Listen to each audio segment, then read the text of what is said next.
tentang 4 hadis Kangjeng Nabi Muhammad yang menggunakan kalimat mangkana yu'minu billahi wal yaumil akhir. Pertama itu mangkana yu'minu billahi wal yaumil akhir fal yaqul khairan aw liyasmut. Mangkana yu'minu billahi wal yaumil akhir fal yukrim dhaifahu. Mangkana yu'minu billahi wal yaumil akhir fal yu'di jarahu atau fal yukrim jarahu. Mangkana yu'minu billahi wal yaumil akhir fal yasil rahimah. Nah, dari kalimat kenapa menggunakan kalimat katanya mangkana yu'minu billahi wal yaumil akhir, beriman kepada Allah dan hari akhir. Ada apa rahasia antara beriman kepada Allah dan hari akhir?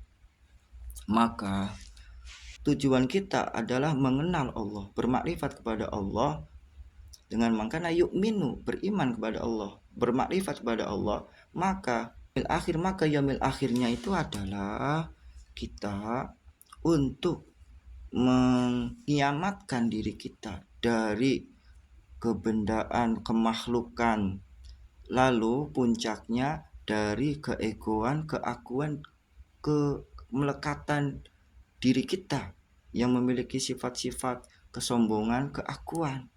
Sehingga dengan mengiamatkan atau menghancurkan, memfanakan diri kita dari kemakhlukan, dari kebendaan, keduniawiaan, dan sampai puncaknya keakuannya itu, sehingga kita akan bisa mengenal Allah Subhanahu wa ta'ala. Maka apabila kita sudah mengenal Allah Subhanahu wa ta'ala, dibuktikan dengan kalimat tadi falyaqul khairan aw liyasmut. Apabila engkau sudah seperti itu, maka berkatalah yang baik atau tidak bisa diam. Maka hormatilah tamu.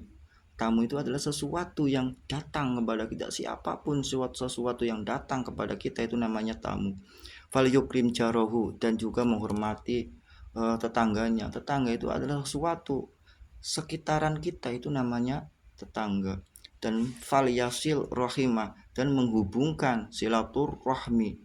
Silaturahmi itu adalah sesuatu yang kita kenal, yang makhluk yang lainnya bersilaturahmi, dan secara hakikatnya adalah silaturahmi itu adalah menghubungkan zat sang maha rahman, yaitu siapa? Allah. Bagaimana alat untuk menghubungkannya? Yaitu dengan zikrullah, sebagaimana dijelaskan di dalam surat Al-Ahzab ayat 21, laqad kana lakum fi rasulillahi uswatun hasanah liman kana yarjullaha wal yawmal akhir wa dzakarallaha katsira.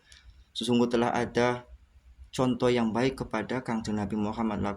Laqad kana lakum fi rasulillahi uswatun hasanah. Dan liman kana yarjullaha, siapa orangnya yang kembali kepada Allah dan mengenal dan sampai kepada Allah, makrifat kepada Allah, dirimu, kiamatkanlah diri kita dari kebendaan, dari kemelekatan, dari hawa nafsu, sampai kepada diri kita sendiri, keegoan, keakuan kita. Alatnya apa? Wa dzakarallaha katsira. Maka perbanyaklah zikir kepada Allah. Bukankah zikir itu adalah suatu amalan yang besar? Di dalam ayat Al-Quran dijelaskan, inna sholata tanha 'anil fahsya'i wal munkar wa la dzikrullahi akbar. Sesungguhnya zikir itu adalah suatu amalan yang memiliki keagungan, keutamaan yang sangat besar, yang bisa untuk sampai kepada Allah. Ana inda dzanni abdi wa ana ma'ahu idza dzakaroni. Sesungguhnya saya itu tergantung sangkaan hambanya. Apabila hambanya itu mengingatku, maka aku akan mengingatnya. Berarti apabila hamba itu mengingat kepada Allah, kita bersama dengan Allah mengingatnya. Tapi bukan berarti bersatu, menyatu antara Khalik dengan makhluk.